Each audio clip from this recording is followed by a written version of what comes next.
வீட்டில் தோசை மாவு தீர்ந்து போச்சுன்னா கவலைப்படாதீங்க. எங்கள் அம்மாவோட இன்ஸ்டன்ட் ரெசிபி இருக்குது.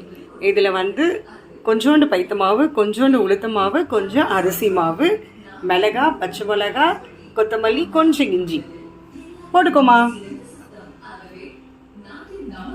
பட்டு மாவோட இன்ஸ்டன்ட் தோசை.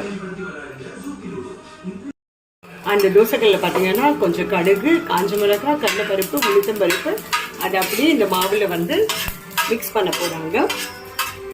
இன்ஸ்டன்ட் தோசை, பைத்த மாவு, உளுத்த மாவு, அரிசி மாவு மிக்ஸ் பண்ண தோசை. இன்ஸ்டன்ட் தோசையை பாருங்க. இன்னைக்கு மாலையப்பட்டம் 12வது நாள். இந்த 15 நாளைக்கும் டிஃபன் தான் சாப்பிட்ணும் ராத்திரியில். அதனால் இப்போ நான் தோசையும் தக்காளி சட்னியும் சாப்பிட்றேன். நீங்கள் என்ன சாப்பிட்றீங்க? கமெண்ட் பண்ணுங்க, ஷேர் பண்ணுங்க.